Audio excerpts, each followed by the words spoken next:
Hello everyone, welcome back. तो आज हम लोग एक टॉपिक डिस्कस करने जा रहे हैं जिसका नाम है न्यूक्लिक एसिड। बिल्कुल सही सुन रहे हैं, न्यूक्लिक एसिड। न्यूक्लिक एसिड दो तरीके का होता है, डीएनए एंड आरएनए। डीएनए मतलब डीऑक्सी राइबो न्यूक्लिक एसिड और आरएनए का मतलब होता है राइबो न्यूक्लिक एसिड। ठीक है, तो दो तरह के न्यूक्लिक एसिड होते हैं। तो सबसे पहले न्यूक्लिक एसिड है क्या? तो न्यूक्लिक एसिड एक बायोमॉलिक्यूल है, एक ऐसा बायोमॉलिक्यूल है जो पॉलीमर होता है न्यूक्लियोटाइड का। इसलिए न्यूक्लिक एसिड को हम लोग कहते हैं पॉलीन्यूक्लियोटाइड, है ना। तो न्यूक्लिक एसिड जो होता है उसको कहा जाता है पॉलीन्यूक्लियोटाइड। पॉलीन्यूक्लियोटाइड, पॉलीन्यूक्लियोटाइड कहने का मतलब है पॉलीमर ऑफ न्यूक्लियोटाइड। बहुत सारे न्यूक्लियोटाइड आपस में जुड़ते हैं तब जाके जो चेन बनता है उस चेन को हम लोग कहते हैं न्यूक्लिक एसिड। क्लियर है सभी लोगों को? अब न्यूक्लियोटाइड क्या होता है? हमारे सामने फिर से एक नया अननोन वर्ड आ गया है। कौन सा? न्यूक्लियोटाइड। न्यूक्लियोटाइड किसे कहते हैं? तो जो न्यूक्लियोटाइड होता है ना बच्चों, वो होता है न्यूक्लियोसाइड, न्यूक्लियोसाइड प्लस फॉस्फेट। अगर हम न्यूक्लियोसाइड को फॉस्फेट के साथ जोड़ देंगे तो जो स्ट्रक्चर बन के तैयार होगा उसका नाम होगा न्यूक्लियोटाइड। अब आपके मन में चल रहा होगा कि भाई फॉस्फेट क्या है? तो फॉस्फेट एक फॉस्फेट ग्रुप है जो हम कह सकते हैं फॉस्फोरिक एसिड के फॉर्म में एग्जिस्ट करता है। फॉस्फोरिक एसिड कहने का मतलब है H3PO4, और अगर आयोनिक फॉर्म में एग्जिस्ट करेगा तो ये एग्जिस्ट करेगा PO4 3-। अगर इसके स्ट्रक्चर को हम देखना चाहें तो स्ट्रक्चर इसका कैसा होगा? तो इसका स्ट्रक्चर होगा फॉस्फेट, डबल बॉन्ड OH, यहां पे भी OH और यहां पे भी OH। ठीक है, और अगर हम सब में से H+ हटा देते हैं तो स्ट्रक्चर बन जाएगा O-, O- and double bond O। तो ये जो स्ट्रक्चर है वो है PO4 3- का, और ये जो स्ट्रक्चर है वो है H3PO4 का। यही स्ट्रक्चर बाइंड करता है किसके साथ? न्यूक्लियोसाइड के साथ। तो आप बोलोगे वो सब तो सही है सर, ये न्यूक्लियोसाइड क्या होता है? चलिए अब इसको भी तोड़ते हैं। तो जो न्यूक्लियोसाइड होता है वो एक्चुअली में क्या होता है? ये भी दो चीजों से बना होता है। कौन कौन सा चीज? एक होता है नाइट्रोजीनस बेस, नाइट्रोजीनस बेसिस, है ना, जिसमें नाइट्रोजन कंटेनिंग कंपाउंड होगा ये, प्लस इसमें कौन होगा? 5 कार्बन वाला सुगर, जिसको हम लोग क्या कहेंगे? Pentose sugar. एक ऐसा सुगर जिसमें कार्बन की संख्या कितनी होगी? 5 होगी, इसको कहा जाएगा पेंटोज सुगर। आप बोलोगे पेंटोज सुगर तो बहुत बताया था आपने। जैसे पेंटोज सुगर में राइबुलोज नाम का सुगर भी होता है, जाइलोज नाम का सुगर भी होता है, जाइलुलोज नाम का सुगर भी होता है, राइबोज नाम का सुगर भी होता है, एंड डीऑक्सीराइबोज नाम का भी सुगर होता है। तो यहां कौन सा सुगर लेना है? यहां आइदर राइबोज होगा या फिर डीऑक्सीराइबोज होगा बच्चों। तो सुगर के नाम पे अगर हम बात करें तो पेंटोज सुगर के नाम पे यहां पे दो सुगर हो सकता है। या तो कौन सा सुगर होगा? राइबोज सुगर होगा, या फिर कौन सा सुगर होगा? डीऑक्सीराइबोज होगा। कोई तीसरा सुगर यहां पे मौजूद नहीं होगा। तो पेंटोज सुगर में या तो राइबोज होगा या डीऑक्सीराइबोज होगा, है ना।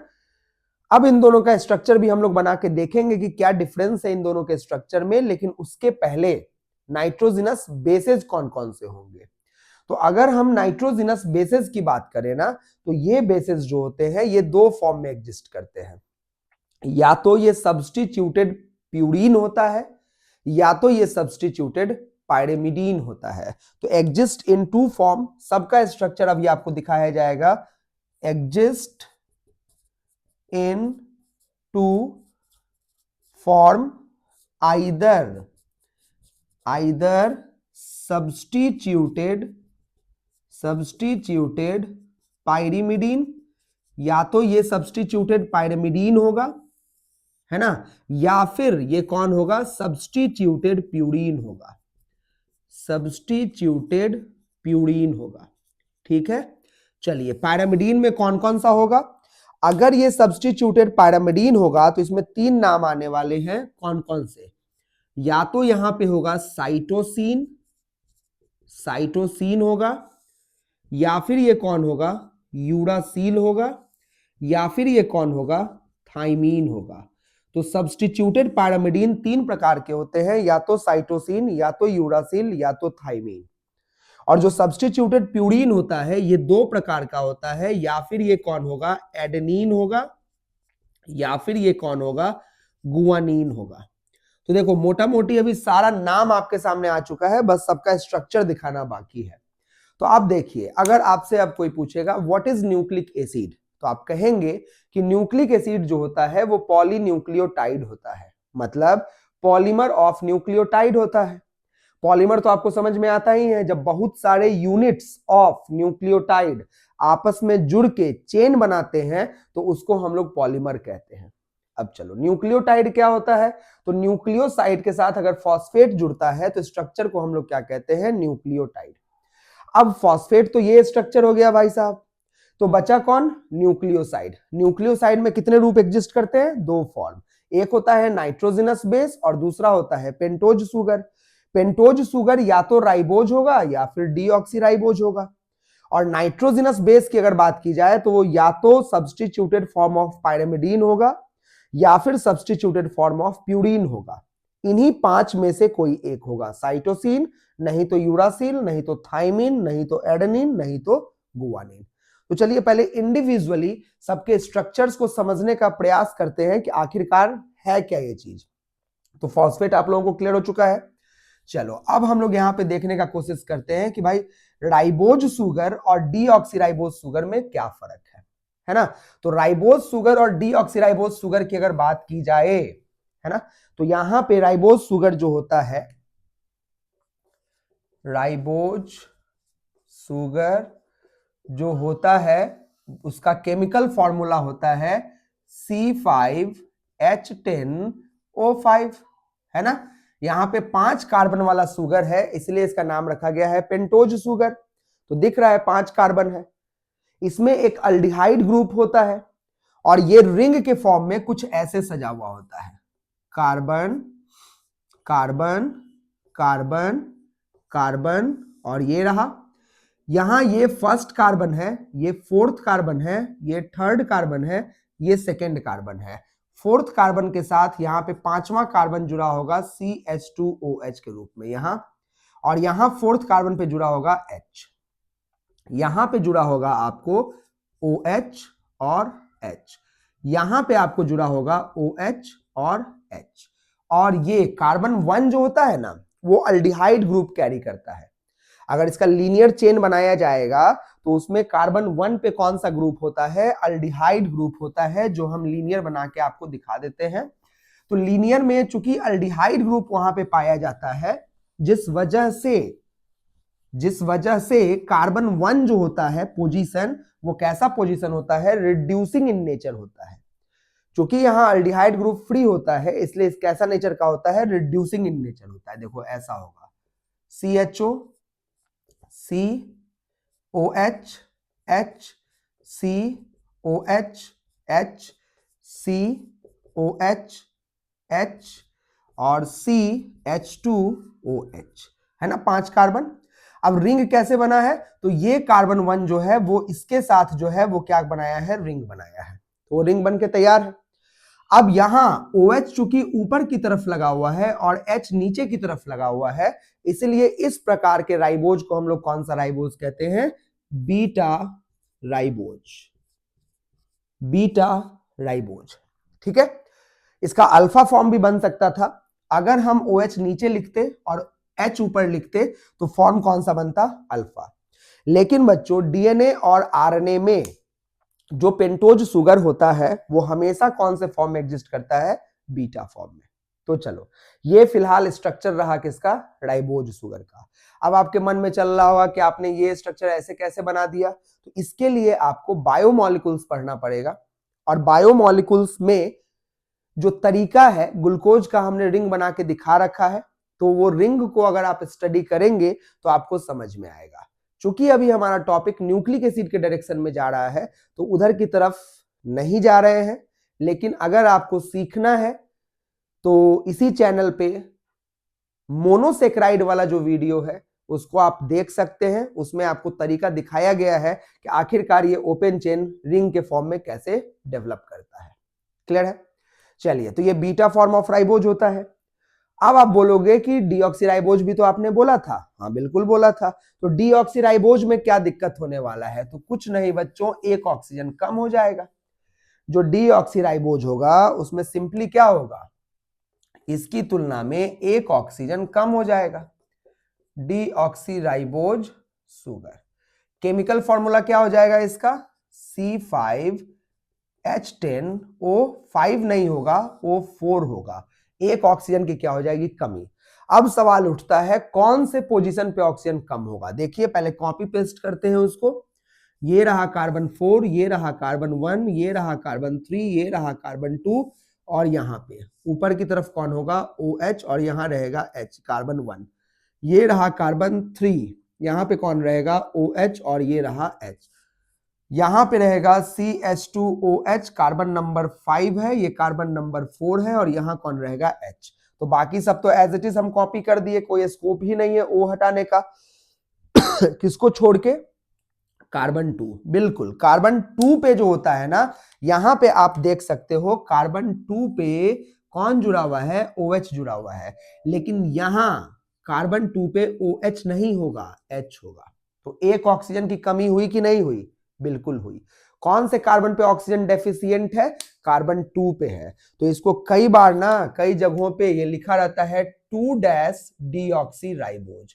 2- लिखने का मतलब है कि सेकेंड कार्बन पे, जो सेकेंड कार्बन पोजीशन है, उस पे एक ऑक्सीजन डेफिशिएंट हो जाता है, तो इसलिए इसका नाम है 2-डीऑक्सीराइबोज सुगर। आप देख सकते हैं कार्बन 1 पे OH कहां है बच्चों? ऊपर की तरफ। तो ये कौन सा सुगर हो जाएगा? बीटा डीऑक्सीराइबोज, है ना? Beta deoxyribose. जो बीटा राइबोज होता है ना, ये कहां पाया जाता है? Found in RNA. ये आपको पाया जाएगा इन आरएनए। और ये कहां पाया जाएगा? In DNA. तो वो पाया जाता है आरएनए में, और ये पाया जाता है डीएनए में। दोनों के बीच का डिफरेंस क्लियर है? चलिए, चूंकि यहां पे एक ऑक्सीजन कम हो जाता है, इस वजह से ये स्ट्रक्चर अगर किसी चेन में पाया जाता है तो वो थोड़ा ज्यादा स्टेबिलिटी प्रोवाइड करता है एज कंपेयर टू इस स्ट्रक्चर के, जिस वजह से ये माना गया है कि ये सुगर का जो डिफरेंस है ये भी डीएनए को थोड़ा ज्यादा स्टेबल बनाता है एज कंपेयर टू आरएनए। हम लोग जानते हैं कि DNA is more stable then RNA. उसमें से एक प्रमुख कारण, मेन कारण ये भी है, presence of deoxyribose sugar in DNA provides more stability as compare to presence of beta ribose in RNA, जो कि थोड़ा कम स्टेबिलिटी प्रोवाइड करता है। क्लियर है? राइबोज सुगर और डीऑक्सीराइबोज सुगर। तो ये रहा आपका पेंटोज सुगर। अब बच गया हमारा तीसरा रॉ मटेरियल, और वो कौन था? Nitrogenous base. चलिए, अब उसको भी देख लिया जाए। नाइट्रोजिनस बेस की अगर बात की जाए तो वो बच्चों substituted form of purine and pyrimidine होता है। नाइट्रोजिनस बेस उसका नाम क्यों पड़ा? पहले तो बेस उसका नाम इसलिए है क्योंकि वो बेसिक स्ट्रक्चर है न्यूक्लिक एसिड का या न्यूक्लियोटाइड का। और दूसरा नाइट्रोजिनस इसलिए है क्योंकि वो जो रिंग्ड स्ट्रक्चर हम बनाने वाले हैं, साइक्लिक स्ट्रक्चर, वो हकीकत में नाइट्रोजन को कैरी करता है, रिंग में नाइट्रोजन होता है, इसलिए उसका नाम रखा गया है नाइट्रोजन बेसेस, है ना? Nitrogen bases, substituted form of pyrimidine and purine. Substituted form होता है किसका? पायरिमिडीन और प्यूरीन का। पायरिमिडीन एक रिंग है और प्यूरीन भी एक रिंग है। एक्चुअली में प्यूरीन 2 रिंग के फ्यूजन से बनता है और पैरामिडीन सिंगल रिंग होता है। अब वो सिंगल रिंग को हम ये तो नहीं कह सकते ना कि पैरामिडीन 3 प्रकार का होता है। हालांकि बोलने में हड़बड़ी में लोग बोल देते हैं कि पैरामिडीन ही 3 प्रकार का होता है, जबकि गलत हो जाएगा। अब सोचो कि कोई एक रिंग है जो कि बेंजीन रिंग है इस प्रकार से। अब जो बेंजीन रिंग है उसको कोई बोल देगा कि 3 प्रकार का होता है। ये कैसे हो सकता है 3 प्रकार का? अगर आप इसको 3 टाइप का बनाना चाहते हो तो इसमें कुछ कुछ इधर उधर ऐड करना होगा, सब्स्टिट्यूट करना होगा, तब ना 3 टाइप का, 4 टाइप का, 5 टाइप का होगा। अब इसी रिंग को बना के आप कह दोगे कि 3 टाइप का होगा, तो ये तो गलत ना हो जाएगा। तो सिंपल लॉजिक है, पैरामिडीन 3 प्रकार का नहीं होता है, सब्स्टिट्यूटेड फॉर्म ऑफ पैरामिडीन 3 प्रकार का होता है। उसी प्रकार प्यूरीन 2 प्रकार का नहीं होता है, सब्स्टिट्यूटेड फॉर्म ऑफ प्यूरीन जो होता है वो 2 प्रकार का होता है। बड़ा बेसिक सा चीज है लेकिन मालूम होना चाहिए। चलिए, तो पैरामिडीन का रिंग पहले बनाना सीखते हैं कि रिंग कैसे बनाना है। किसका? पैरामिडीन का। देखो, पैरामिडीन का जो रिंग होगा ना वो ऐसे बनेगा। यहां पे एक नाइट्रोजन, यहां पे एक नाइट्रोजन, ये रहा, ये वाला, ये रिंग ऐसा बन गया तो ये पैरामिडीन का रिंग है। तो चलिए कॉपी पेस्ट मारते हैं क्योंकि 3 फॉर्म में एग्जिस्ट करेगा ना। तो ये रहा ये रहा। चलिए एक और कॉपी कर लेते हैं यहां पे। ये रहा नाइट्रोजन, ये रहा, और यहां पे नाइट्रोजन है, और ये रहा। तीनों एकदम एग्जैक्टली कॉपी हो चुका है। ये तीनों पैरामिडीन है अभी आपके सामने, इसमें सब्स्टिट्यूट हम कुछ नहीं किए हैं। तो ये तीनों रिंग कौन सा रिंग है? पैरामिडीन रिंग है। चलिए अब जरा सब्स्टिट्यूट किया जाए, है ना। सब्स्टिट्यूट करना है लेकिन पहले तो इसका नंबरिंग कर लिया जाए। तो नंबरिंग करने के लिए हम लोग जो नंबर देंगे वो 1 नंबर इसको दिया जाएगा, 2 नंबर ये होगा, 3 नंबर ये होगा, 4 नंबर ये होगा, 5 नंबर ये होगा और 6 नंबर ये होगा। तो 1 2 3 4 5 और 6। यहां पे भी 1 2 3 4 5 और 6। क्लियर है? चलिए सब्स्टिट्यूट किया जाए। देखो सेकंड पोजीशन पे हम यहां पे क्या लगाएंगे? Double bond oxygen, carbonyl group लगा दिया गया है। कौन से पोजीशन पे लगा है? सेकंड पोजीशन पे। और फोर्थ पोजीशन पे यहां पे लग जाएगा अमीनो ग्रुप NH2। और फिर डबल बॉन्ड का जो रूल है उसको फॉलो कर दिया जाएगा। तो यहां पे एक डबल बॉन्ड लग जाएगा और यहां पे एक डबल बॉन्ड लग जाएगा। यहां लगाने की जरूरत नहीं है क्योंकि यहां फुलफिल हो चुका है। ये जो स्ट्रक्चर बना ये आपका बना है साइटोसिन का, है ना। ये स्ट्रक्चर किसका बना है? साइटोसिन का।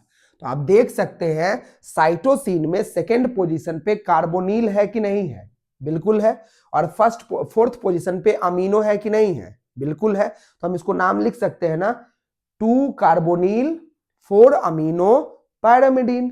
और यही है आपका कौन? साइटोसिन। एक और चीज पे गौर फरमाओ जरा, first position and third position पे कौन लगा हुआ है? नाइट्रोजन। क्लियर है? अच्छा, इस नाइट्रोजन के साथ यहां पे कौन जुड़ा हुआ होगा? हाइड्रोजन। इसका बड़ा इंपॉर्टेंट रोल है, इसको मार्क किया जा रहा है क्योंकि बहुत इंपॉर्टेंट रोल है। चलिए अब साइटोसिन बन गया तो अब यूरासिल को देखा जाए। यूरासिल में देखो जरा मॉडिफिकेशन क्या होगा। यूरासिल में ना यहां पे भी आपको कौन लगेगा? डबल बॉन्ड O, और यहां पे भी लगेगा carbonyl group double bond O।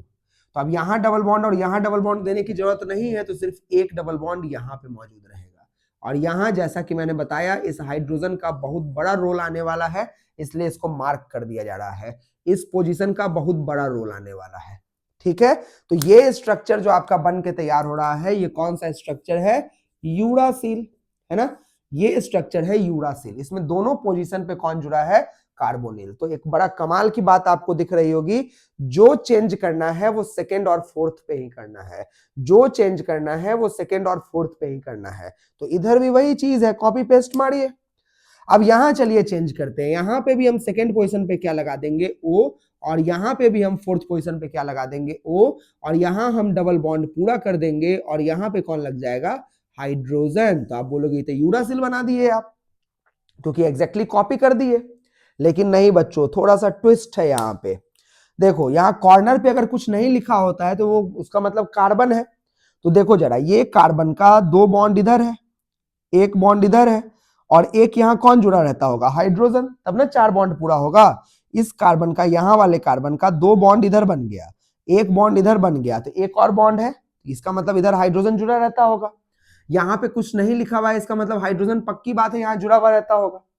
लेकिन यहाँ पे ना हाइड्रोजन हटा देना है, ठीक है, और हाइड्रोजन की जगह पे यहाँ पे जुड़ जाएगा मिथाइल ग्रुप। क्या जुड़ जाएगा, मिथाइल ग्रुप। अब बताओ चेंज हो गया कि नहीं हो गया, बिल्कुल चेंज हो गया। ये यूरासिल का ही स्ट्रक्चर था, लेकिन यूरासिल में ना 5वां पोजीशन पे मिथाइल जोड़ दिए, तो अब इसका नाम क्या हो जाएगा, इसका नाम हो जाएगा 5 मिथाइल यूरासिल, 5 मिथाइल यूरासिल। और नहीं तो इसको नाम दिया गया है थाइमीन, इसका नाम क्या है, थाइमीन। तो थाइमीन आप देख सकते हो यूरासिल से काफी मैच कर रहा है, बस फर्क कितना है कि यूरासिल में 5वां पोजीशन पे हाइड्रोजन था, मिथाइल नहीं था, और वही 5वां पोजीशन पे जब हमने मिथाइल जोड़ दिया तो उसका नाम क्या हो गया, थाइमीन हो गया। ये तीनों स्ट्रक्चर जो है ना बच्चों, ये कौन है, सब्स्टिट्यूटेड फॉर्म ऑफ पायरीमिडीन है ना, ये पायरीमिडीन है। तो जो ब्लैक कलर का स्केलेटन बनाया है हमने, वो पायरीमिडीन रिंग होता है। और उस स्केलेटन में हमने जगह जगह पे चीजों को सब्स्टिट्यूट किया है, चेंज किया है, और आपके सामने रिजल्ट मौजूद है। समझ में आया? चलिए अब हम लोग देखते हैं सब्स्टिट्यूटेड फॉर्म ऑफ प्यूरीन को। पहले प्यूरीन का स्ट्रक्चर बनाना सीखते हैं, क्योंकि इसमें 2 रिंग फ्यूज्ड होता है। एक तो यही रिंग होता है, पैरामिडीन रिंग ही होता है, और एक इमिडाजोल रिंग होता है जो उसके साथ फ्यूज हो जाता है। चलिए पहले स्केलेटन बनाते हैं उसका। नाइट्रोजन ये रहा, और ये तो पैरामिडीन रिंग बन गया। अब यहां इमिडाजोल रिंग इसके साथ फ्यूज कर दिया जाए, ये रहा इमिडाजोल रिंग, ठीक है। उसी प्रकार से सेम कॉपी मार देते हैं यहां पे नाइट्रोजन ये रहा, और यहां पे हम जोड़ देते हैं कौन सा रिंग, इमिडाजोल रिंग। ये देखिए बन के तैयार हो चुका है। तो ये भी एक प्यूरीन का स्केलेटन है, और ये भी एक प्यूरीन का स्केलेटन है। अब इस स्केलेटन में कुछ कुछ सब्स्टिट्यूट किया जाए, और सब्स्टिट्यूट करके 2 तरह का प्यूरीन सब्स्टिट्यूटेड फॉर्म बनाया जाए। चलिए किया जाए सब्स्टिट्यूट। यहां पे जरा, यहां पे हम कुछ सब्स्टिट्यूट नहीं करेंगे, और यहां पे सब्स्टिट्यूट करेंगे NH2, और इस वाले में यहां पे हम सब्स्टिट्यूट करेंगे NH2, और यहां पे सब्स्टिट्यूट करेंगे डबल बॉन्ड O। अब इसको कंप्लीट किया जाए। यहां पे हाइड्रोजन लगा देना है, इसका रोल बहुत बड़ा आने वाला है। यहां पे हाइड्रोजन लगा देना है, इसका रोल बहुत बड़ा आने वाला है। ऐसा नहीं है कि हम जहां हाइड्रोजन नहीं लगा रहे हैं तो वहां नहीं लगेगा, बिल्कुल लगेगा। यहां इसलिए लगा रहे हैं क्योंकि इसका रोल बहुत बड़ा आने वाला है, वो आपको बॉन्ड बनाने के समय में समझ में आ जाएगा। चलिए इसका नंबरिंग कर लिया जाए फटाफट जरा। तो इसका नंबरिंग यहां से चालू होगा, 1 2 3 4 5 6 7 8 9, 1 2 3 4 5 6 7 8 9।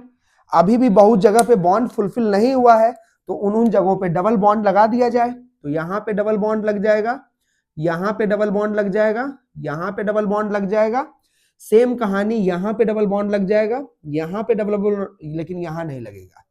ये आपका एक स्ट्रक्चर बन चुका है, और ये कौन सा है बच्चों, गुआनीन है। ये कौन है, गुआनीन है। और ये जो है वो कौन है, एडेनिन है। तो आप देख सकते हैं आपके सामने दोनों मौजूद है, सब्स्टिट्यूटेड फॉर्म ऑफ पायरिमिडीन, और ये दोनों रहे substituted form of purine. Clear है? इसमें देखो 9th नंबर पे जो नाइट्रोजन है ना, उसका एक बहुत बड़ा रोल है, क्योंकि यही पोजीशन जो पोजीशन है वो सुगर के साथ बॉन्ड बनाएगा। यही पोजीशन वो पोजीशन है जो सुगर के साथ बॉन्ड बनाएगा। और पैरामिडीन के केस में ना फर्स्ट पोजीशन वाला जो नाइट्रोजन होता है वो बड़ा इंपॉर्टेंट है, क्योंकि यही पोजीशन वो पोजीशन है जो सुगर के साथ क्या करेगा, बॉन्ड बनाएगा। मतलब सुगर नाइट्रोजन बेस के साथ बॉन्ड बनाता है, ठीक है। तो अगर पैरामिडीन मौजूद होता है तो सुगर नाइट्रोजन बेस के फर्स्ट पोजीशन पे बॉन्ड बनाता है, और अगर प्यूरिन का सब्स्टिट्यूटेड फॉर्म मौजूद होता है तो शुगर 9th पोजीशन पे क्या होता है, ऐड होता है। इसलिए हमने उसको मार्क किया था कि उसका पोजीशन बड़ा इंपॉर्टेंट है। क्लियर है? तो ये कौन हो गया, ये हो गया सब्स्टिट्यूटेड प्यूरिन। ठीक है, ये एडेनिन हो गया और ये कौन हो गया, गुआनिन। अब बताओ बच्चों जरा, सबसे बड़ा नाइट्रोजन बेस आपको कौन लग रहा है? तो कॉमन सेंस से आप बोलोगे गुआनिन लग रहा है सर। अच्छा, किसी के मन में पैरामिडिन आया क्या, आया है क्या? ये तो बड़ा बेवकूफी वाली बात हो गई। अगर आपके मन में पैरामिडिन सब्स्टिट्यूटेड फॉर्म आ रहा है, भाई यहाँ एक रिंग है, यहाँ 2 रिंग है, तो कॉमन सेंस से जब भारी की बात आएगी तो 2 रिंग वाला ही ना भारी होगा, एक रिंग वाला कभी भारी हो सकता है? चांस ही नहीं है। तो भारी तो इन्हीं दोनों में से कोई एक होगा। और कॉमन सेंस है इसमें एक ऑक्सीजन कार्बोनिल ग्रुप ज्यादा है, तो ऑब्वियस सी बात है ये सबसे ज्यादा हैवीएस्ट कौन होगा, नाइट्रोजन बेस होगा। तो ये रहे आपके 5 नाइट्रोजन बेस। और सुगर हमने ऑलरेडी देख लिया और इसके अलावा फॉस्फेट हमने ऑलरेडी देख लिया। तो हमारा रॉ मटेरियल यहां पे क्या हो चुका है, तैयार। अब हम लोग फटाफट बॉन्ड बनाना सीखते हैं कि कहां पे कौन सा बॉन्ड इंक्लूडेड होता है। तो न्यूक्लियोटाइड का स्ट्रक्चर आपको क्लियर हो जाएगा। चलिए, न्यूक्लियोसाइड में कौन कौन जुड़ता है बच्चों? तो न्यूक्लियोसाइड में जुड़ता है नाइट्रोजन बेस के साथ कौन सा नाइट्रोजन बेस के साथ जुड़ेगा सुगर। और न्यूक्लियोटाइड में नाइट्रोजन बेस सुगर तो रहेगा, लेकिन उसके साथ एक्स्ट्रा में कौन जुड़ जाएगा, फॉस्फेट ग्रुप। चलिए दोनों को फटाफट देखते हैं कौन कौन सा बॉन्ड कैसे कैसे किन किन जगहों पे बनता है। तो सबसे पहले हम लोग देखते हैं structure of nucleoside. Structure of nucleoside. हाँ, तो न्यूक्लियोसाइड के स्ट्रक्चर में हमारे सामने है कौन, यहां पे सबसे पहले नाइट्रोजन बेस ले लिया जाए, कोई सा भी ले लिया जाए, कौन सा मन कर रहा है, साइटोसिन ले लिया जाए। देखो साइटोसिन जो हम लेंगे ना, यहां पे इस तरीके से लिया जाएगा, नाइट्रोजन नाइट्रोजन ये रहा।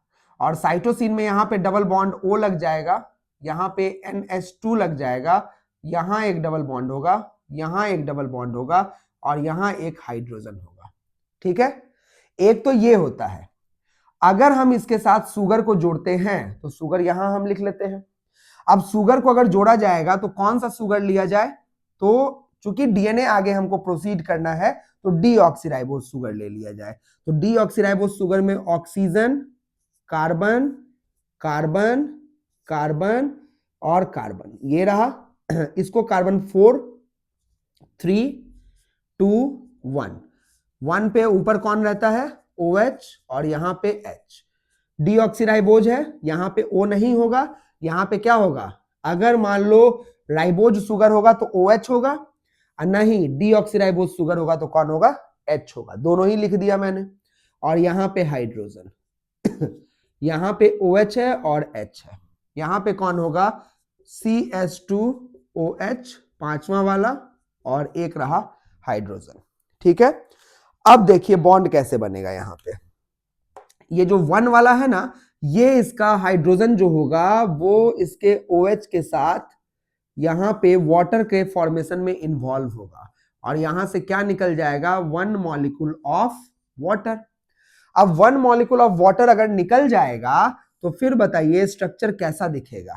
तो जो स्ट्रक्चर दिखेगा वो आपको दिखने वाला है कुछ इस प्रकार का, नाइट्रोजन नाइट्रोजन ये रहा, यहां पे कार्बन 1, ऑक्सीजन, कार्बन 4, कार्बन 3 और ये रहा कार्बन 2, सॉरी यहां पे 2 होगा ना, यहां पे कार्बन 2 और यहां पे हो गया कार्बन 3, ये रहा। यहां पे होगा आपका OH, H, यहां पे पांचवा वाला CH2OH और यहां पे H। यहां पे H या OH में से कुछ भी हो सकता है, चूंकि डीएनए है तो H होगा, आरएनए है तो OH होगा और यहां पे H होगा और यहां पे एज इट इज। यहां से 1 मॉलिक्यूल ऑफ क्या निकल चुका है, वाटर, 1 मॉलिक्यूल ऑफ वाटर। बाकी तो आप डबल बॉन्ड यहां लगा सकते हैं और यहां पे क्या लगा सकते हैं, NH2, यहां डबल बॉन्ड डाल दें और यहां डबल बॉन्ड डाल दें। बताइए एक स्ट्रक्चर बन के तैयार हुआ कि नहीं हुआ? एक ऐसा स्ट्रक्चर जिसमें राइबोज या डीऑक्सीराइबोज शुगर के साथ कौन जुड़ा हुआ है? साइटोसिन जुड़ा हुआ है। ये स्ट्रक्चर जो अभी आपके सामने साक्षात मौजूद है, इस स्ट्रक्चर को आप क्या कहेंगे?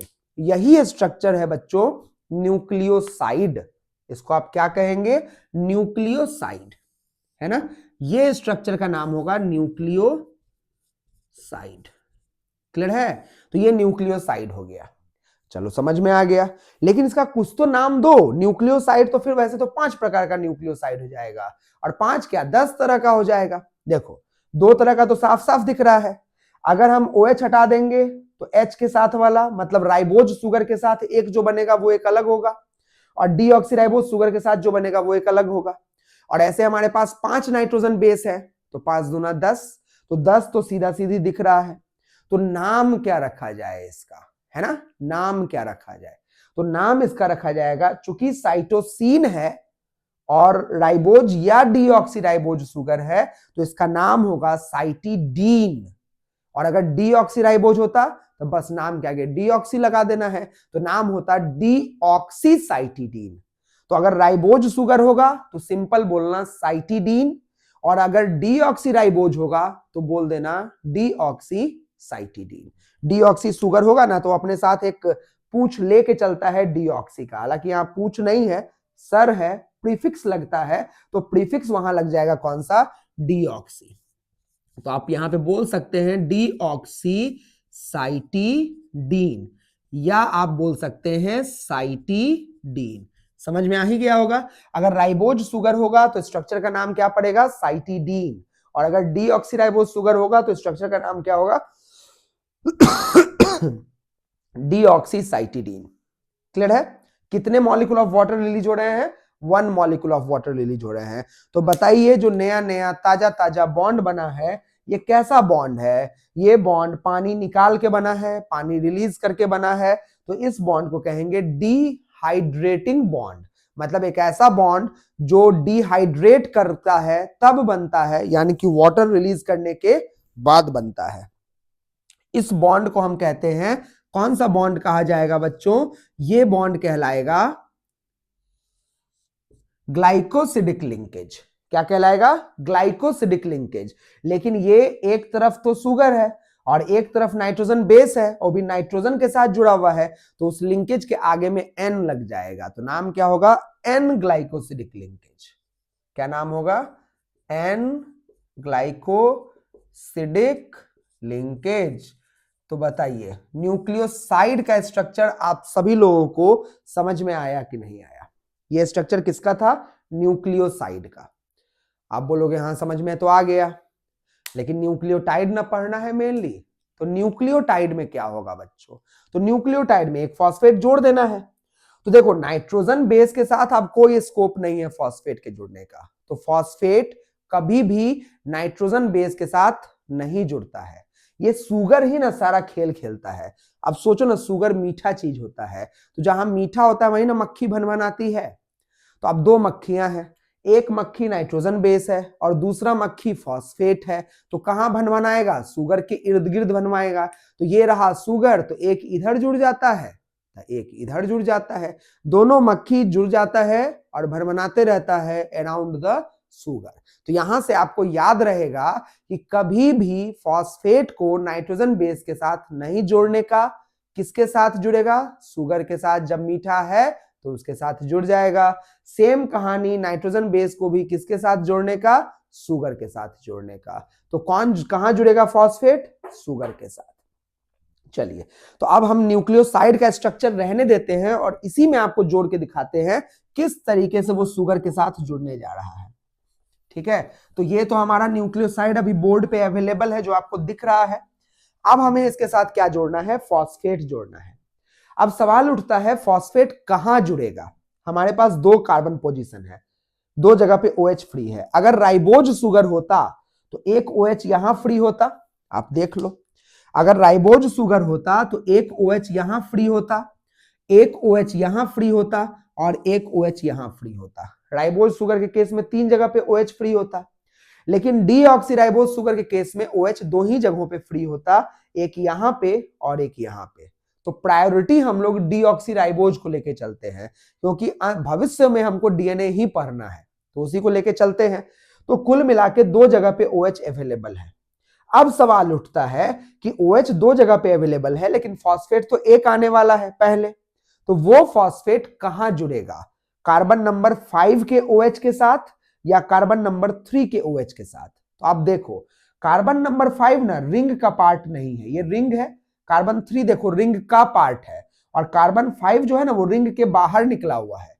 तो यहां पे जुड़ना ना ज्यादा आसान है, कोई रिपल्सन फेस नहीं करना पड़ेगा एज कंपेयर टू अगर वो कार्बन 3 पे जुड़ने आएगा। हाँ मजबूरी रहेगी, ऑप्शन नहीं रहेगा तो अल्टीमेटली तो 3 पे ही जुड़ना पड़ेगा। लेकिन जब ऑप्शन है तो काहे को भीड़ भड़ाका में जाने का, है ना। जब ऑप्शन है कि ऊपर से निकल जाएगा तो ऊपर जुड़ना पहले बेहतर रहेगा ना, और बाद में जब ऑप्शन नहीं रहेगा तो भीड़ में घुस के जुड़ना तो पड़ेगा। तो देखो यहां ऑप्शन है बाहर में, तो पहला वाला जुड़ेगा किस पे, 5th कार्बन पे, और बाद में अगर कोई फॉस्फेट आके जुड़ेगा ना तो वो किस पे जुड़ेगा, 3rd कार्बन पे। तो अभी पहले एक जोड़ना सीखते हैं। तो पहला वाला फॉस्फेट आके जुड़ने वाला है किसके साथ, 5th कार्बन पे। देखिए फॉस्फेट इसको भी हम लिख सकते हैं यहां पे OH double bond O, OH और OH। देखिए ये बनेगा, और यहां से क्या रिलीज होने वाला है, 1 मॉलिक्यूल ऑफ वाटर। यहां से रिलीज हो जाएगा 1 मॉलिक्यूल ऑफ वाटर, ठीक है। और जो बॉन्ड बन के तैयार होगा बच्चों, वो देखिए बॉन्ड कैसा बन के तैयार होगा। तो बॉन्ड को अगर देखा जाए तो ये रहा नाइट्रोजन बेस, नाइट्रोजन नाइट्रोजन, ये रहा यहां पे sugar, carbon, oxygen, carbon carbon carbon, और ये रहा, और यहां रहा carbon 5 phosphate double bond O, OH और OH। कार्बन 5 पे कौन है, 2 H भी होगा, एक H यहां लगा लो, एक H यहां लगा लो, एक इसका अपना H है कार्बन 4 वाले का, और एक OH यहां रहा, एक H यहां रहा, एक OH या H यहां रहा और H यहां रहा, और ये रहा स्ट्रक्चर। देखिए बन के तैयार हो चुका है। तो यहां पे आपको जो लिंकेज दिख रहा है इसको पूरा कर लिया जाए। यहां पे डबल बॉन्ड O रहेगा, और यहां पे कौन रहेगा, NH2 डबल बॉन्ड, और यहां पे ये रहा नंबर 1 पोजीशन, ये नंबर 1 पोजीशन, और ये नंबर 5 पोजीशन। अब आप देख सकते हैं ये जो लिंकेज है ये तो वही लिंकेज है। कौन सा लिंकेज है, एन ग्लाइकोसाइडिक लिंकेज, यही ना लिंकेज है, एन ग्लाइकोसाइडिक लिंकेज। और ये नया नया ताजा ताजा लिंकेज बना है कि नहीं बना है तो नया लिंकेज बना है। ये लिंकेज लग नहीं रहा है ईस्टर बॉन्ड के जैसा, बिल्कुल ईस्टर बॉन्ड के जैसा लग रहा है। लेकिन कार्बन ऑक्सीजन कार्बन रहता तो सिंपल ईस्टर बॉन्ड बोल के निकल जाते, लेकिन एक तरफ तो फॉस्फेट जुड़ा हुआ है तो इसका नाम होगा फॉस्फोईस्टर बॉन्ड। क्या नाम होगा बच्चों, फॉस्फोईस्टर बॉन्ड। तो ये यहां पे बन चुका है फॉस्फोईस्टर बॉन्ड। बहुत लोग सोचते हैं कि नहीं इसको डाइस्टर बॉन्ड लिख दो। डाइस्टर कैसे लिख सकते हैं बच्चों, डाइस्टर बॉन्ड बनने के लिए 2 ईस्टर बनना भी तो चाहिए। तो यहां अभी 2 ईस्टर बन गया क्या, नहीं ना बना, एक बना है तो एक ही बोलने का, 2 बनेगा तो 2 बोलेंगे, बनेगा 2 भी बनेगा, लेकिन अभी एक बना है तो क्या बोलेंगे, फॉस्फोईस्टर बॉन्ड। तो बताओ जरा ये जो स्ट्रक्चर अब आपको दिख रहा है यहां से लेकर के यहां तक, इसको आप क्या कहोगे, तो आप कहोगे इसको तो अब हम न्यूक्लियोटाइड कहेंगे, या क्या कहेंगे, इसको तो हम न्यूक्लियोसाइड, एक फॉस्फेट है ना, मोनोफॉस्फेट कहेंगे। इसको हम कहेंगे न्यूक्लियोटाइड, या फिर हम इसको कहेंगे न्यूक्लियोसाइड मोनोफॉस्फेट, है ना। न्यूक्लियोसाइड, ये ब्लैक वाला स्ट्रक्चर न्यूक्लियोसाइड है, और यहां फॉस्फेट जुड़ा हुआ है। तो एक न्यूक्लियोसाइड में एक फॉस्फेट जुड़ा है, इसलिए नाम है न्यूक्लियोसाइड मोनोफॉस्फेट। या फिर ये कौन है, न्यूक्लियोटाइड। अगर इस फॉस्फेट के साथ एक और फॉस्फेट इसी के बाजू में जोड़ देते तो नाम होता न्यूक्लियोसाइड डाइफॉस्फेट, और एक और फॉस्फेट उसी लाइन में लगा देते तो नाम होता न्यूक्लियोसाइड ट्राइफॉस्फेट। क्लियर है? अभी फिलहाल आपको एक दिख रहा है, इसलिए इसका नाम क्या होगा? Nucleoside monophosphate. लेकिन ओरिजिनल नाम क्या होगा? क्योंकि साइटोसिन है ना, एडेनिन जुड़ता तो कुछ और नाम पड़ता, थाइमीन जुड़ता तो कुछ और नाम पड़ता।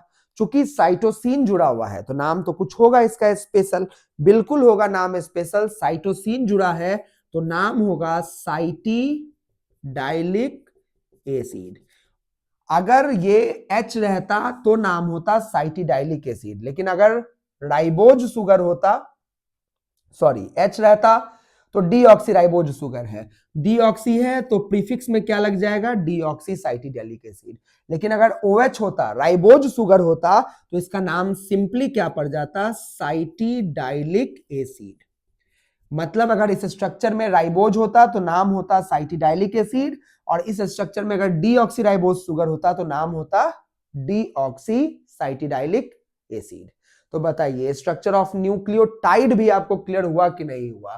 तो यहां पे अभी आपके सामने बोर्ड पे दोनों का स्ट्रक्चर दिख रहा है, nucleoside as well as nucleotide. चलिए कुछ क्वेश्चन कर लेते हैं। अगर आपसे पूछा जाएगा कि न्यूक्लियोसाइड में कौन कौन सा बॉन्ड अवेलेबल है, तो आप बोलेंगे सिर्फ एक बॉन्ड अवेलेबल है सर, नाम है उसका एन ग्लाइकोसिडिक लिंकेज। चलिए दूसरा क्वेश्चन, न्यूक्लियोसाइड बनाने के दौरान कितना मॉलिक्यूल ऑफ वाटर रिलीज होता है? आप बोलेंगे 1 मॉलिक्यूल ऑफ वाटर रिलीज होता है। फटाफट, न्यूक्लियोटाइड में 1 न्यूक्लियोटाइड में कौन कौन से बॉन्ड अवेलेबल है? तो ऐसा मत करना कि इसको भूल जाना, इसके बिना तो फिर न्यूक्लियोसाइड ही नहीं बनेगा। तो आप बोलेंगे सर 2 बॉन्ड अवेलेबल है, एक है एन ग्लाइकोसिडिक लिंकेज और दूसरा है फॉस्फोइस्टर बॉन्ड। अब आपसे पूछा जाएगा 1 न्यूक्लियोटाइड बनाने में कितने मॉलिक्यूल ऑफ वाटर रिलीज हुए, तो फिर याद रखो, इसको भूल मत जाना। यहां से 1 मॉलिक्यूल ऑफ वाटर निकला है और यहां से 1 मॉलिक्यूल ऑफ वाटर निकला है, तो कितना मॉलिक्यूल ऑफ वाटर रिलीज हुआ है? 2 मॉलिक्यूल ऑफ वाटर रिलीज हुआ है। तो ये रहा न्यूक्लियोटाइड। अब आप नाम ध्यान से सुनना, एकदम ध्यान से सुनना। अगर यहां साइटोसिन था, यहां साइटोसिन था, तो न्यूक्लियोसाइड का नाम हुआ साइटिडीन और न्यूक्लियोटाइड का नाम हुआ साइटिडाइलिक एसिड। अगर यहां थाइमीन होता तो न्यूक्लियोसाइड का नाम होता, अगर यहां पे थाइमीन होता तो न्यूक्लियोसाइड का नाम होता थाइमिडीन और न्यूक्लियोटाइड का नाम होता थाइमिडाइलिक एसिड। अगर यहां पे यूरासिल होता तो न्यूक्लियोसाइड का नाम होता यूरिडीन और न्यूक्लियोटाइड का नाम होता यूरिडाइलिक एसिड। अगर यहां पे एडेनिन होता तो न्यूक्लियोसाइड का नाम होता एडेनोसिन और न्यूक्लियोटाइड का नाम होता एडेनाइलिक एसिड। और अगर यहां पे गुआनिन होता तो न्यूक्लियोसाइड का नाम होता गुआनोसिन और न्यूक्लियोटाइड का नाम होता गुआनाइलिक एसिड, है ना? तो आप बोलोगे कौन सा सुगर लेके आप बात कर रहे हो? Ribose sugar. तो बोलोगे सर अगर डीऑक्सी लगा होगा तो सब में लगा देना ना डीऑक्सी राइबोज, तो आप बोल दो नाम सबका। अगर डीऑक्सी होता तो हम बोलते deoxy cytidine, deoxy thymidine, deoxy adenosine और डीऑक्सी गुआनोसिन। लेकिन यूरिडीन नहीं बोलने का, क्योंकि यूरासिल के साथ डीऑक्सीराइबोज सुगर नहीं जुड़ता है। उसी प्रकार थाइमीन में भी राइबोज सुगर ऐड नहीं होता है, थाइमीन में सिर्फ और सिर्फ कौन जुड़ता है? डीऑक्सीराइबोज सुगर जुड़ता है। क्लियर है? अच्छा, जब फॉस्फेट जुड़ जाता तो नाम क्या होता? तो deoxy adenylic acid, deoxy cytidylic acid, deoxy thymidylic acid, deoxy guanylic acid. लेकिन डीऑक्सी यूरिडाइलिक एसिड नहीं होता है, तो सिंपल होता है यूरिडाइलिक एसिड। तो देखो यूरिडीन होता है लेकिन थाइमिडीन नहीं होता है, डीऑक्सी थाइमिडीन होता है क्योंकि थाइमीन के साथ हमेशा डीऑक्सीराइबोज सुगर जुड़ेगा और यूरासिल के हमेशा राइबोज सुगर जुड़ेगा। तो इतना सुनने के बाद आपको समझ में आ गया होगा कि भाई आरएनए में राइबोज सुगर होता है और राइबोज सुगर सिर्फ यूरासिल के साथ जुड़ता है, वो थाइमीन के साथ नहीं जुड़ता है। इसका मतलब यूरासिल सिर्फ और सिर्फ आरएनए के स्ट्रक्चर में पाया जाता होगा, जबकि थाइमीन राइबोज के साथ नहीं जुड़ता है, वो सिर्फ डीऑक्सीराइबोज के साथ जुड़ता है। इसका मतलब थाइमीन डीएनए में पाया जाता होगा। तो आरएनए और डीएनए के बीच का डिफरेंस क्लियर हुआ कि नहीं हुआ? पहले तो full form DNA deoxyribonucleic acid, RNA ribonucleic acid. Deoxyribonucleic acid में सुगर का नाम डीऑक्सीराइबोज सुगर होता है, आरएनए में सुगर का नाम राइबोज सुगर होता है। डीएनए के अंदर नाइट्रोजन बेस में प्यूरीन जो पाया जाएगा वो एडेनिन और गुआनिन दोनों पाया जाएगा। आरएनए में भी प्यूरीन जो पाया जाएगा वो आरएनए और एडेनिन और गुआनिन दोनों पाया जाएगा। लेकिन डीएनए में जो सब्स्टिट्यूटेड पैरामिडीन पाया जाएगा वो साइटोसिन एंड थाइमीन पाया जाएगा, बट यूरासिल पाया नहीं जाता है। जबकि इधर वाले में यानी कि आरएनए में साइटोसिन एंड यूरासिल पाया जाता है, बल्कि थाइमीन नहीं पाया जाता है। डीएनए मोर स्टेबल होता है, आरएनए कम स्टेबल होता है। इसके बारे में आगे भी चर्चा चलेगी, लेकिन ये मोटा मोटी स्ट्रक्चर आपका किसका है? न्यूक्लियोटाइड का। अब आपको मन कर रहा है और स्ट्रक्चर बना के देखने का, बनाते रहना। साइटोसिन हटाना, थाइमीन लगाना, थाइमीन हटाना, यूरासिल लगाना, यूरासिल हटाना, एडेनिन लगाना, एडेनिन हटाना, गुआनिन लगाना। बस ध्यान रखना अगर एडेनिन लगा रहे हो तो 9th नंबर पे जो नाइट्रोजन होगा ना उसके साथ बॉन्ड बनाना, और अगर गुआनिन लगा रहे हो तो 9th नंबर का जो नाइट्रोजन होगा ना उसके साथ बॉन्ड बनाना। इसका मतलब ये चूंकि पैरामिडीन है तो उसके केस में कार्बन 1 पहले वाले नाइट्रोजन के साथ बनेगा, तो 1 ग्लाइकोसिडिक लिंकेज होगा। इधर का भी पहला पोजीशन और इधर का भी पहला पोजीशन, तो कौन सा लिंकेज होगा? 1 ग्लाइकोसिडिक लिंकेज होगा। लेकिन अगर प्यूरीन वाला होता तो कौन सा लिंकेज होता? 9 ग्लाइकोसिडिक लिंकेज होता। तो हम यहां पे बोल सकते हैं in case of pyrimidine, in case of pyrimidine जो होगा लिंकेज कैसा होगा? 1 ग्लाइकोसिडिक लिंकेज होगा। And in case of purine जो लिंकेज होगा वो कैसा होगा? 9 ग्लाइकोसिडिक लिंकेज होगा। In case of substituted pyrimidine linkage जो होगा वो कौन सा होगा? 1 N glycosidic linkage between nitrogen base and sugar. Sugar और नाइट्रोजन बेस के बीच में जो लिंकेज होगा वो होगा 1 और 1, इधर का भी पहला पोजीशन और इधर का भी पहला पोजीशन। लेकिन in case of substituted purine जो लिंकेज होगा वो होगा 9 N glycosidic linkage between nitrogen base plus sugar. यहां पे 1 जो होने वाला है वो किसका होने वाला है? सुगर का। और 9 जो होने वाला है वो किसका होने वाला है? नाइट्रोजन बेस का। 9 और यहाँ पे 1, इसका पहला पोजीशन इसके 9वें पोजीशन के साथ जुड़ेगा तो लिंकेज का नाम होगा 1,9 ग्लाइकोसिडिक लिंकेज। क्लियर है? बाकी तो मैंने स्ट्रक्चर सबका बना के दिखा दिया है, आप अपना घर पे बैठ के कॉपी में प्रैक्टिस कर सकते हैं। बॉन्ड्स याद रखेंगे, पोजीशन याद रखेंगे। तो ये रहा आपका all about the structure of nitrogen base, phosphate, pentose sugar, nucleoside, nucleotide. लेकिन अब सवाल है, हमको तो न्यूक्लिक एसिड पढ़ना था, और न्यूक्लिक एसिड अगर पढ़ना था तो हमें किसका स्ट्रक्चर देखना होगा? न्यूक्लियोटाइड का स्ट्रक्चर। सॉरी, न्यूक्लियोटाइड का तो हम देख चुके हैं, अब पॉलीन्यूक्लियोटाइड का स्ट्रक्चर देखना होगा। तो बस इंतजार की घड़ी खत्म हो चुकी है, अब हम लोग स्टार्ट करने वाले हैं स्ट्रक्चर ऑफ पॉलीन्यूक्लियोटाइड। बड़ा आसान तरीके से बना के देखेंगे ताकि आपको आराम से जो डीएनए देखने का नजरिया है वो आपका बदलने जा रहा है। तो आराम से आप कंटिन्यूड रहे, बने रहे और देखें कि न्यूक्लियोटाइड से आखिरकार पॉलीन्यूक्लियोटाइड बनने का जो स्ट्रक्चर है वो कैसे प्रोसीड होता है। चलिए बनाते हैं न्यूक्लियोटाइड। यहां पे हम न्यूक्लियोटाइड बनाने के लिए क्या कर लेंगे, सुगर लिख लेंगे। ये रहा, थोड़ा इधर जगह ज्यादा चाहिए, तो ये रहा हमारे सामने कार्बन कार्बन कार्बन और कार्बन। यहां पे हम जोड़ देते हैं, आप पूरा स्ट्रक्चर ना बना के सीधा लिख देते हैं ए फॉर एडेनिन, है ना, ए फॉर एडेनिन। ये कार्बन 1 है, इसके साथ एक कौन जुड़ा होगा, हाइड्रोजन।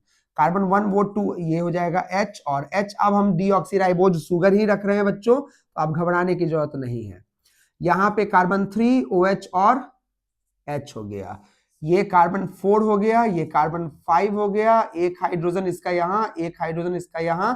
फॉस्फेट जोड़ दिया जाए फटाफट, ये रहा फॉस्फेट, डबल बॉन्ड OH और ये रहा OH, है ना, और ये रहा।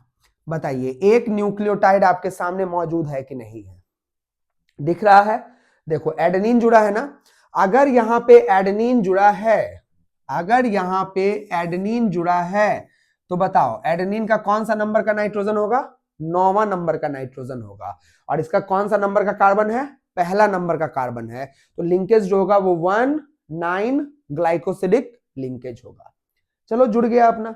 और चूंकि यहां पे हम OH रखे हैं और सेकंड पे O गायब कर दिए हैं, तो ये स्ट्रक्चर है आपका डीऑक्सीराइबोज सुगर।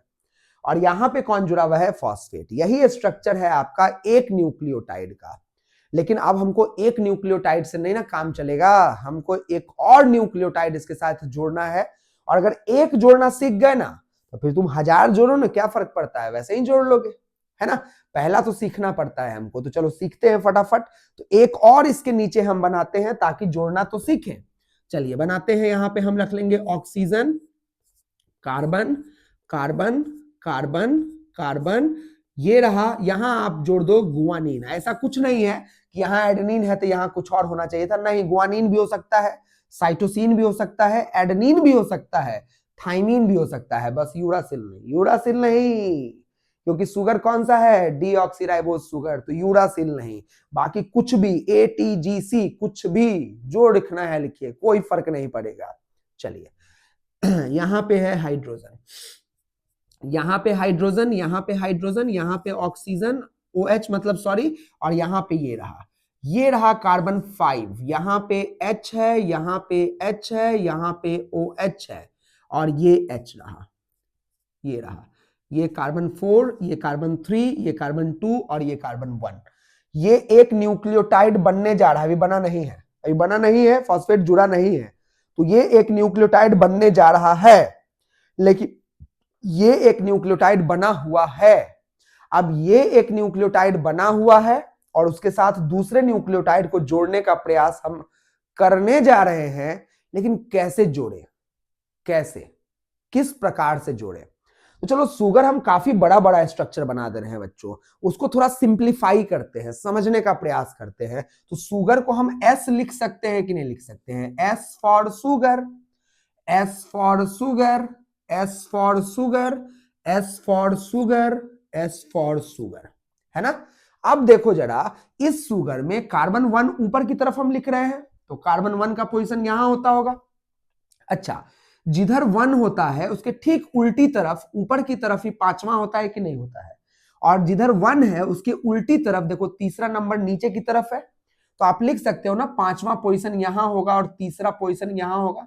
पहला यहां, 5वां यहां, तीसरा यहां, पहला यहां, 5वां यहां, तीसरा यहां, पहला यहां, 5वां यहां, तीसरा यहां, पहला यहां, 5वां यहां, तीसरा यहां। बताओ एग्जैक्टली वही चीज आया कि नहीं आया, बस फ्रेमवर्क में हमने ये रिंग हटा दिया और उसका रिप्रेजेंटेशन S से लिख दिया, लेकिन पोजीशन तो हम सही सही मार्क किए हैं। चलिए 1 नंबर पे कौन जुड़ा हुआ है, नाइट्रोजन बेस, जोड़ो, जोड़ दो यहां, जोड़ो, कौन जोड़ना है, एडेनिन, कौन जोड़ना है जी, गुआनिन, कौन जोड़ने का मन कर रहा है तुमको, जोड़ो, थाइमीन, क्या जोड़ने का मन कर रहा है, साइटोसिन, क्या जोड़ने का मन कर रहा है, फिर से साइटोसिन, अरे जो जोड़ना है जोड़ो, ATGC जो जोड़ना है जोड़ो, कुछ भी जोड़ दो, जोड़ दिए। चलिए अब यहां पे फॉस्फेट देखिए, चूंकि ये पहला वाला है तो फॉस्फेट कहां जुड़ेगा, 5वां नंबर पे। देखो अब इतना तामझाम नहीं बनाते हैं, सीधा P लिख देते हैं। तो P बताइए कहां जुड़ा हुआ है, 5वां नंबर पे। तो 5th नंबर पे P जुड़ा हुआ है।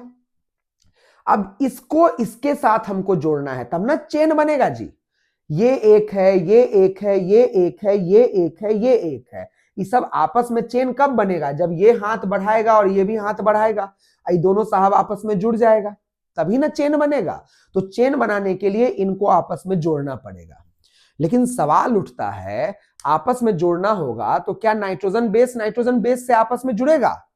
जुड़ ही नहीं सकता है, तो ये सब आपस में नहीं जुड़ेगा, तो कैंसिल। नाइट्रोजन बेस के साथ नहीं जुड़ेगा, है ना। अब दूसरा, क्या सुगर अपने अपने जुड़ जाए, खुद जुड़ जाएगा? खुद नहीं जुड़ेगा, किसी को कहेगा कि आओ भाई जुड़वा दो, तो वो कौन है? तो फॉस्फेट तो कह ही रहा है ना कि हम क्या कर रहे हैं, हम है ना, रुको जरा, लाओ फॉस्फेट को जरा। अब देखो, ये रहा एक वाला, ये रहा दूसरा वाला, यहां आएगा फॉस्फेट साहब।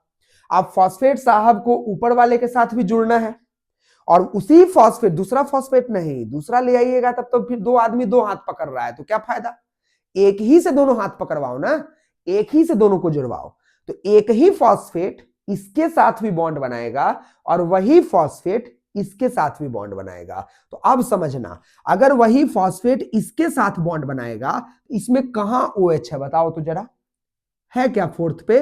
नहीं है क्या 2 पे? नहीं है क्या 1 पे? नहीं है। स्कोप कहां है? सिर्फ कार्बन 3।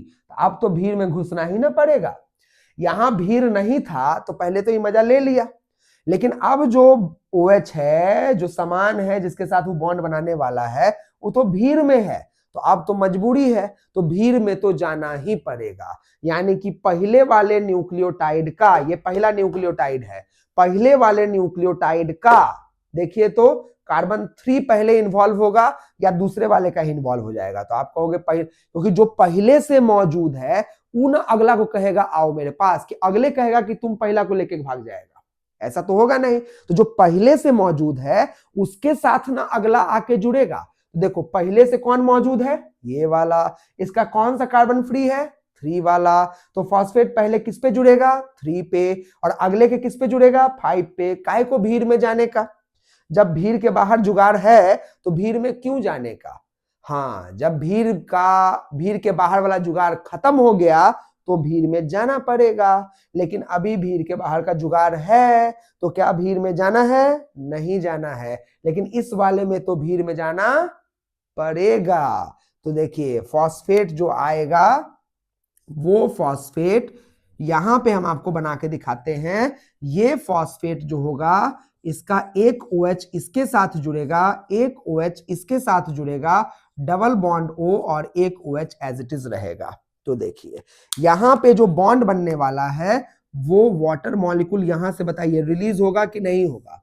बिल्कुल रिलीज होगा। और यहां से वाटर मॉलिक्यूल रिलीज होगा कि नहीं होगा? बिल्कुल रिलीज होगा। लेकिन इस बॉन्ड बनने का डायरेक्शन हमको जरा बताइए, डायरेक्शन समझिएगा। फॉस्फोइस्टर बॉन्ड बनने का, यहां 2 बॉन्ड बन रहा है, डाइस्टर बनेगा, डायरेक्शन समझिएगा। ये फॉस्फेट पहले वाले न्यूक्लियोटाइड के कौन से पोजीशन पे जुड़ा? तीसरा पे। और यही फॉस्फेट बाद में दूसरे वाले न्यूक्लियोटाइड के कौन से पोजीशन पे जुड़ा? 5वां पे। तो बॉन्ड बनने का जो डायरेक्शन था वो पहले वाले न्यूक्लियोटाइड के 3 कार्बन से दूसरे वाले न्यूक्लियोटाइड के 5 कार्बन की तरफ बन रहा है, या दूसरे वाले के 5 से पहले वाले के 3 की तरफ बन रहा है? ध्यान से सुनना, ये जो बॉन्ड बनेगा वो बॉन्ड फर्स्ट न्यूक्लियोटाइड के 3rd कार्बन की तरफ से दूसरे न्यूक्लियोटाइड के 5th की तरफ बनेगा, या दूसरे न्यूक्लियोटाइड के 5th से पहले न्यूक्लियोटाइड के 3rd की तरफ बनेगा? तो आप बोलोगे दोनों तो बराबर है। अरे कैसे दोनों बराबर है? कैसे दोनों बराबर है? अगर मान लो कि जो पहले से मौजूद है वो आगे से हाथ बढ़ाएगा, कि जो बाद में आ रहा है वही हाथ बढ़ा देगा, तो अब जो पहले से मौजूद है उन बढ़ाएगा, तो हमेशा इसके 3 से इसके 5 की तरफ बढ़ेगा। तो ये जो बॉन्ड बन रहा है ना, उसका डायरेक्शन अगर पूछेगा तो आप बोलेंगे 3 से 5 की तरफ। किधर से किधर? 3 से 5 की तरफ। ये 3 किसका? पहले न्यूक्लियोटाइड का, और 5 किसका? दूसरे न्यूक्लियोटाइड का। क्लियर है? चलिए बॉन्ड बना के यहां दिखा देते हैं। ये रहा बॉन्ड, ये रहा फॉस्फेट, और देखिए पहले 3 के साथ, चलो यहाँ हम फॉस्फोडाइस्टर का थोड़ा फ्लेवर आपको दे देते हैं, यहाँ पे भी फॉस्फोडाइस्टर का फ्लेवर दे देते हैं।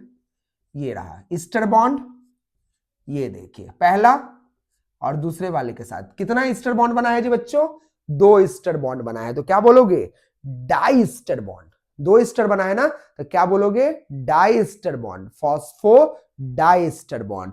तो बताइए फॉस्फो डाई ईस्टर बॉन्ड का डायरेक्शन क्या है, 5 से 3 की 3 से 5। तो आप बोलोगे ना ना ना ना 3 से 5 है, 3 से 5 है, ऊपर वाले का 3 और नीचे वाले का 5। तो किधर से किधर बन रहा है, 3 से 5 बन रहा है। चलिए अगला वाला देखिए, अगला वाला 3 खाली है, तो अगला वाला के 5 के साथ जुड़ेगा, तो इसके साथ बनेगा 3 और 5, डायरेक्शन 3 से 5 बन रहा है। चलिए अगला वाला का फॉस्फोडाइस्टर देखिए 3 से 5, बहुत बढ़िया। अगला वाला 3 से 5 की तरफ देखिए बन रहा है कि नहीं बन रहा है, लेकिन यहां तो कोई आया नहीं, तो यहाँ पे OH इसका क्या रहेगा, फ्री रहेगा। देखिए जरा, तीसरा न्यूक्लियोटाइड नहीं ना बनाए हैं, तो इसका OH क्या है, फ्री है कि नहीं है। देखो इसका लास्ट वाले का भी OH क्या है बच्चों, फ्री है। अगर अगला न्यूक्लियोटाइड जोड़ना चाहते हो, ध्यान से सुनना, अगर अगला न्यूक्लियोटाइड जोड़ना चाहते हो तो कहां जोड़ोगे, ऊपर जोड़ दे कि नीचे जोड़े। तो कहोगे वो कहीं भी जोड़ दीजिए, क्या फर्क पड़ता है।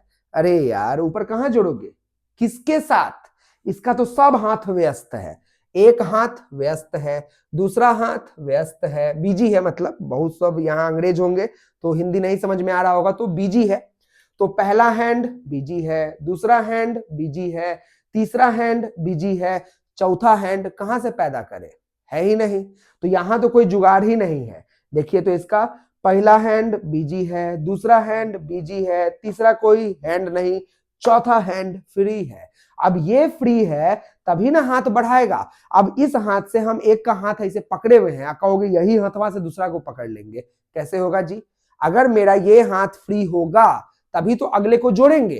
तो हम यहां खड़े हैं और यहां हमने किसी का हाथ पकड़ रखा है, और अब हमसे पूछा जाएगा कि एक तीसरा आदमी को हमको खड़ा करना है, तो वो मेरे किधर खड़ा किया जाए, इधर खड़ा किया जाए या इधर खड़ा किया जाए। तो मेरे इधर तो मेरा हाथ बिजी है, तो इधर ही ना खड़ा करेंगे।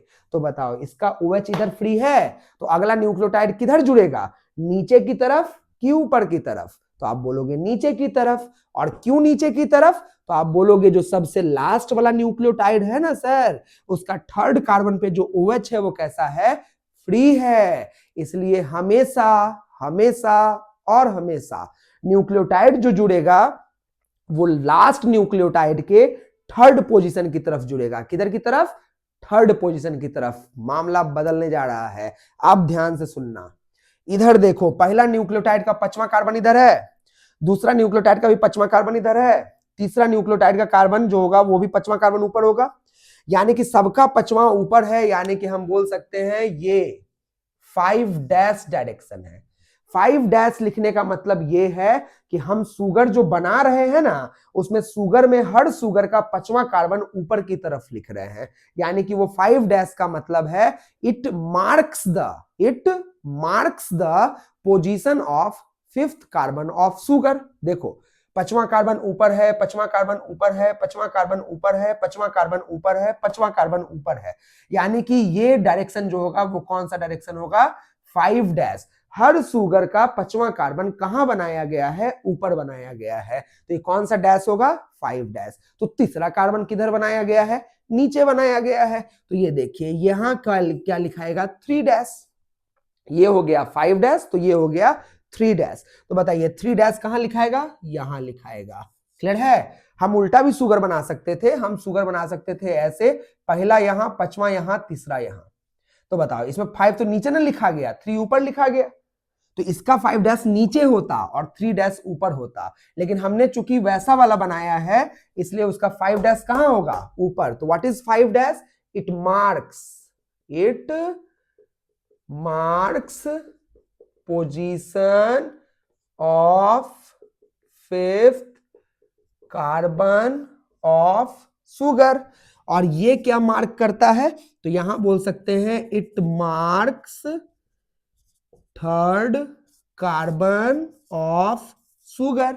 तो ये सुगर के थर्ड कार्बन को मार्क करता है और ये फिफ्थ कार्बन को मार्क करता है। बताओ बताओ जल्दी बताना, ये जो न्यूक्लियोटाइड का लेंथ है वो ग्रो करेगा किधर से किधर, 5 से 3 की तरफ कि 3 से 5 की तरफ। जैसे ये मेरा राइट हैंड है, ये मेरा लेफ्ट हैंड है, ये मेरा राइट हैंड है और इधर हमने किसी को पकड़ रखा है। तो अब अगला आदमी मेरे लेफ्ट की तरफ जोड़ा जाएगा कि मेरे राइट की तरफ जोड़ा जाएगा? तो आप बोलोगे लेफ्ट की तरफ जोड़ा जाएगा। ये मेरा 5 डैश है, ये मेरा 3 डैश है। 5 डैश पे हमने किसी को पकड़ रखा है, तो अगला आदमी किधर जोड़ा जाएगा? 3 डैश।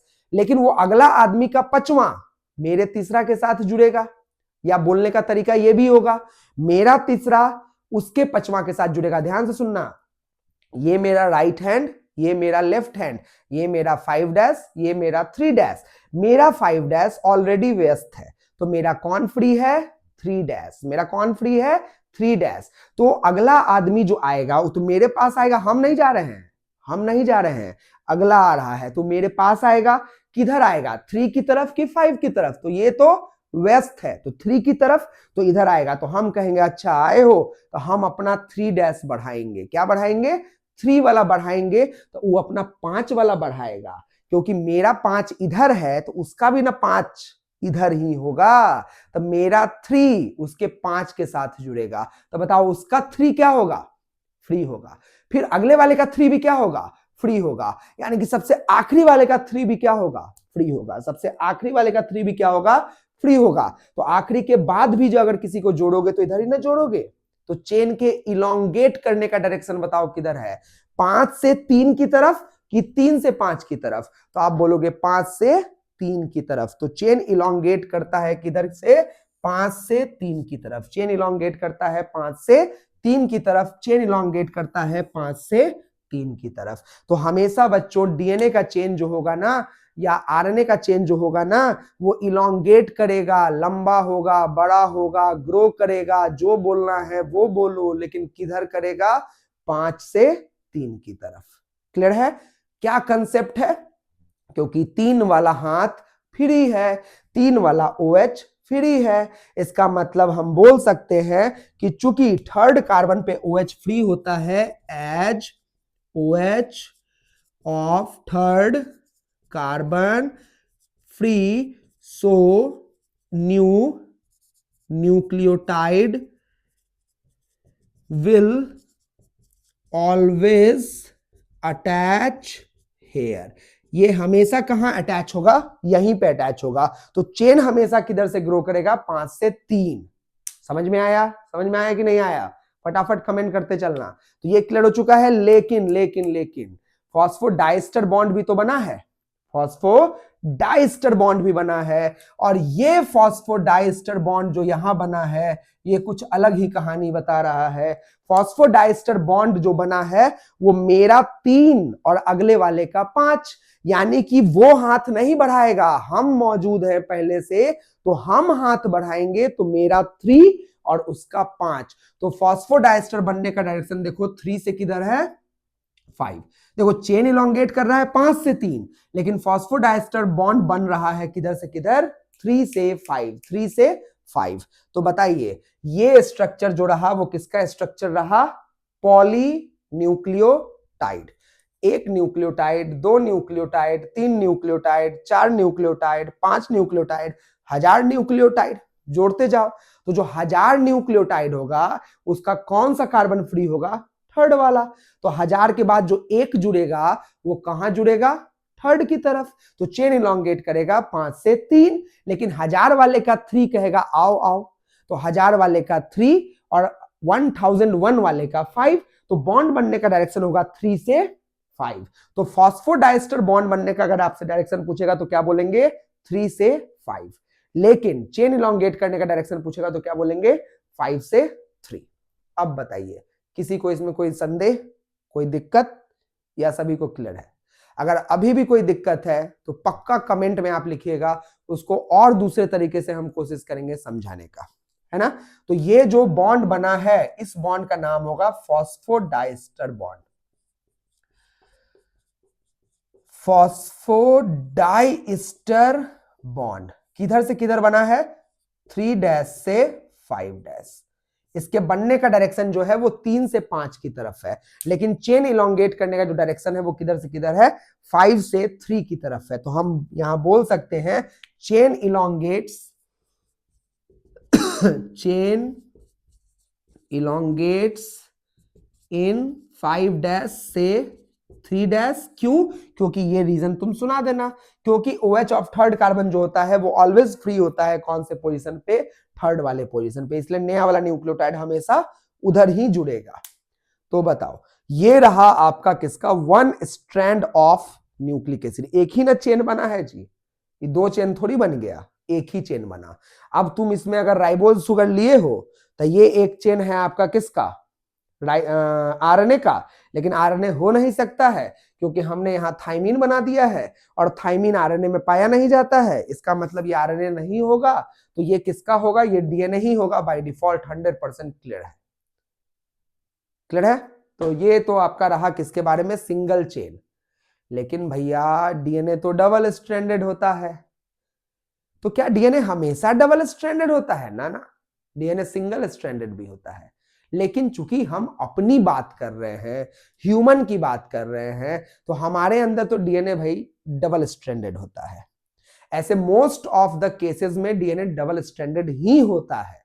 बहुत कम ऐसे केसेस हैं जिसके अंदर डीएनए जो होता है वो सिंगल स्ट्रैंडेड होता है, जैसे 5x174 बैक्टीरियोफाज, M13 बैक्टीरियोफाज, इन सभी के अंदर डीएनए जो होता है वो सिंगल स्ट्रैंडेड होता है। नहीं तो डीएनए सभी के अंदर, चाहे वो बैक्टीरिया हो, चाहे वो यूकैरियोटिक कंडीशन हो, प्रोटिस्टा हो, फंजाई हो, प्लांट हो, एनिमल हो, कोई भी हो, डीएनए मोस्ट केस में मोस्टली एंड मोस्टली कैसा होता है, डबल स्ट्रैंडेड होता है। लेकिन ये तो आपको सामने कौन सा स्ट्रैंड दिखा दिया गया है, सिंगल स्ट्रैंड दिखाया गया है। इसका मतलब अब डबल स्ट्रैंड कैसे बनेगा, छोड़ो डबल स्ट्रैंड, सिंगल स्ट्रैंड समझ में आया कि नहीं आया, है ना। तो उम्मीद है समझ में आ रहा होगा। अगर कोई भी पॉइंट आप लोगों को क्लियर नहीं होगा तो कमेंट जरूर कीजिएगा। और जो जो क्वेश्चंस मैं बता रहा हूं वो नीट पॉइंट ऑफ व्यू के लिए बहुत इंपॉर्टेंट है। डायरेक्शन ऑफ फॉस्फोडाइस्टर बॉन्ड पूछा जाता है, क्या बोलेंगे, 3 से 5 की तरफ।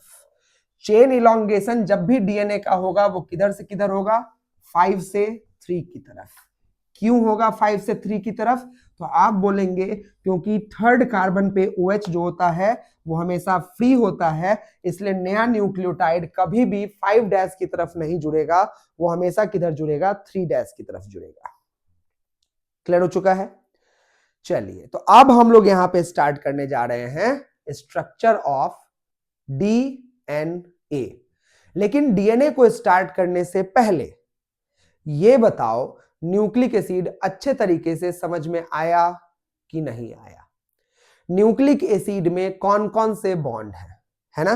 तो आपसे पूछा जाएगा न्यूक्लिक एसिड में कौन कौन से बॉन्ड है, तो आप बोलेंगे सुगर और नाइट्रोजन बेस के बीच में ग्लाइकोसिडिक लिंकेज होता है।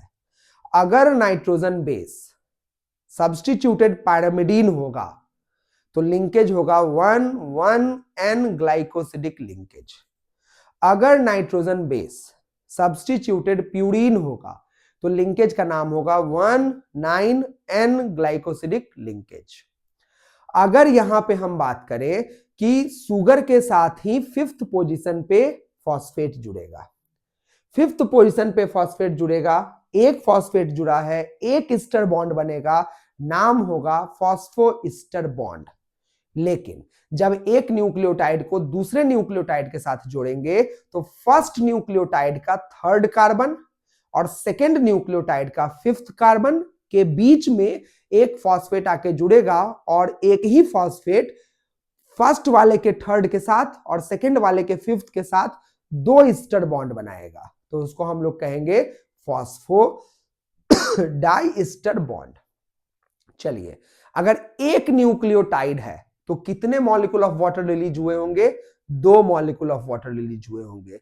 जितना फॉस्फोईस्टर बॉन्ड बनेगा ना उतना मॉलिक्यूल ऑफ वाटर निकाल देना, और जितना ग्लाइकोसिडिक लिंकेज बनेगा ना उतना मॉलिक्यूल ऑफ वाटर जो है आप रिलीज कर देना। चेन हमेशा इलोंगेट किधर से किधर होगा, 5' से 3' की तरफ, और दूसरा फॉस्फोडाइस्टर बॉन्ड बनने का डायरेक्शन क्या होगा, 3' से 5' की तरफ। तो यहां तक आप सभी लोगों को उम्मीद है टॉपिक जो है बहुत अच्छे तरीके से समझ में आया होगा। अगर कोई अभी भी डाउट वाउट रह गया होगा तो जरूर कमेंट में बताइएगा। चूंकि बहुत लंबा सेशन हो चुका है तो एक ब्रेक के बाद वापस से डीएनए का टॉपिक लेके मिलते हैं। तब तक के लिए आप लोग भी ब्रेक लो, और सभी लोगों को धन्यवाद।